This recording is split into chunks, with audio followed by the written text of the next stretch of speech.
మీరు ఎప్పుడైనా గోధుమ పిండితో సాఫ్ట్గా నోట్లో వెన్నెలా కరిగిపోయి లడ్డు రెసిపీని టేస్ట్ చేశారా? ఘీ ఫ్లేవర్తో ఈ లడ్డు చాలా రుచిగా ఉంటుంది.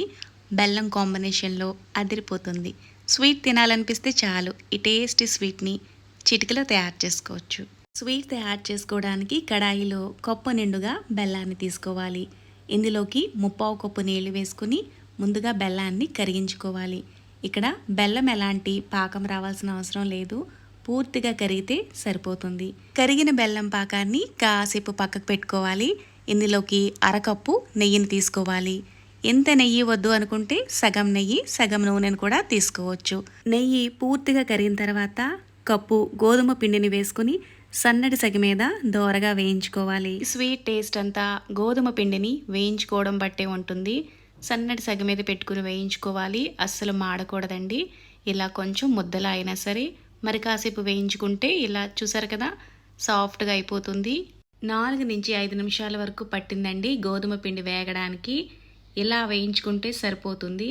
స్టవ్ని సన్నటి సెగలోనే ఉంచుకుని ముందుగా రెడీ చేసి పెట్టుకున్న బెల్లం పాకాన్ని స్టైనర్లోకి వేసుకుని వడపోసుకుంటూ వేసుకోవాలి. ఏదైనా డస్ట్ లాంటిది ఉన్న పాకంలో సెపరేట్ అయిపోతుంది.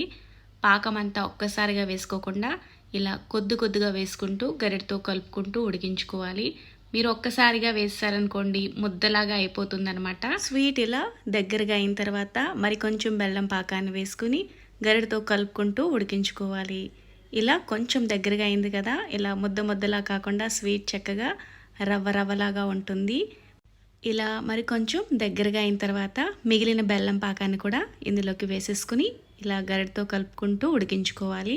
కాసేపటికి ఇలా దగ్గరగా అయిపోతుందండి. ఇందులోకి కొద్దిగా యాలకుల పొడి వేసుకుంటే ఫ్లేవర్ బాగుంటుంది. కొంచెం అంతా ఫుడ్ కలర్ వేస్తున్నాను, ఇది పూర్తిగా ఆప్షనల్. ఇష్టమైతే వేసుకోవచ్చు, లేకపోతే లేదు. ఫుడ్ కలర్ వల్ల టేస్ట్ ఏమీ చేంజ్ అవ్వదండి. మీరు ఇంట్లో వరకే అయితే ఫుడ్ కలర్ని వేసుకోకపోయినా పర్వాలేదు. ఇదంతా కాసేలా బాగా మిక్స్ చేసుకుంటూ మరి కాసేపు ఉడికించుకుంటే వీడియోలో చూపిస్తున్నట్లుగా ఇలా పాన్ నుంచి సెపరేట్ అయిపోతుంది. కొంచెం చల్లారిన తర్వాత వీడియోలో చూపిస్తున్నట్లుగా ఇలా విడివిడిగా రవ్వలా అవుతుంది. లడ్డు చుట్టుకోవడానికి ఇలా అయితే సరిపోతుందనమాట. ఇందులోకి మీకు నచ్చిన డ్రై ఫ్రూట్స్ని వేసుకుని లడ్డూలుగా చుట్టుకోవడమే. శనగపిండితో చేసిన లడ్డూలు తినాలంటే భయపడే వాళ్ళు ఇలా కమ్మని గోధుమ పిండి లడ్డూలను ఒకసారి ట్రై చేయండి, చాలా బాగుంటాయి. గోధుమ పిండి బెల్లంతో తయారు చేశాం కదా, చాలా హెల్దీ రెసిపీ అండి. తీయగా తినాలనిపిస్తే చక్కగా ఇలా చేసుకొని తినేసేయచ్చు. ఇలా తయారు చేసుకున్న ఈ లడ్డూలు సాఫ్ట్గా జ్యూసీగా భలే రుచిగా ఉంటాయి. Thanks for watching.